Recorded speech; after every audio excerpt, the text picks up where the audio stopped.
ষষ্ঠ শতাব্দীতে বাইজেন্টাইন শাসনামলে ইস্তাম্বুলে নির্মিত অনবদ্য স্থাপনা আয়া সোফিয়া। সম্রাট প্রথম জাস্টিনিয়ান মূলত গির্জা হিসেবেই নির্মাণ করেন এটি।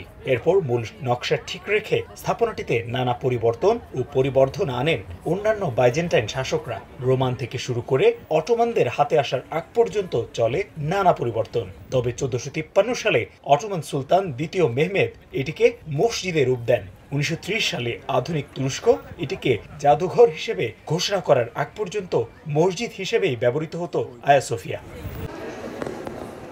ইউনেস্কোর বিশ্ব ঐতিহ্যের তালিকায় থাকা অন্যতম গুরুত্বপূর্ণ স্থাপনা আয়া সোফিয়া দেখতে প্রতিদিন ঢল নামে পর্যটকদের। 2020 সালে পুনরায় এটিকে মসজিদ হিসেবে খুলে দেওয়ার পর থেকে মুসল্লিরা নামাজের জন্য ও অন্যান্য দর্শনার্থীরা টিকিট কেটে আয়া সোফিয়া দেখার সুযোগ পান। বাইরে থেকেই আঁচ করা যায় কতটা আকর্ষণীয় আয়া সোফিয়ার নির্মাণ শৈলী। সেই সঙ্গে ভেতরকার দৃষ্টিনন্দন নকশা তৈরি করেছে ভিন্ন এক আবহ।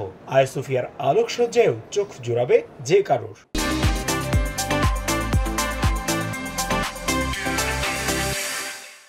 ভিতরে দেখার মতো অনেক সুন্দর জায়গা। এদের পুরানা অনেক স্মৃতি এখানে আছে। পাশে আছে ব্লু মার্কস, তারপরে এর পাশে আছে আন্ডারগ্রাউন্ড সি বিচ দেখার মতো।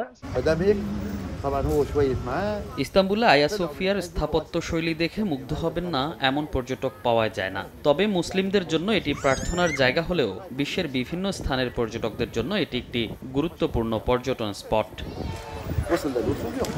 বর্তমানে মসজিদ হিসেবে ব্যবহৃত হলেও অন্য ধর্মের অনুসারীদেরও প্রার্থনারত অবস্থায় দেখা যায় আয়া সোফিয়া।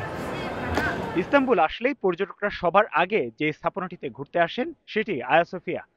মসজিদ কিংবা গির্জা এই বিতর্ক বাদ দিলে স্থাপত্য শিল্পে বিশ্বের পর্যটকদের কাছে এক বিস্ময়ের নাম আয়া সোফিয়া। সময়ের ব্যবধানে এর মালিকানা বা হাত বদল হলেও এখনো কমেনি এর জৌলুস। আয়া সোফিয়ার সামনে থেকে তারিকুল হাসান আশিক, সময় সংবাদ, ইস্তাম্বুল, তুরস্ক।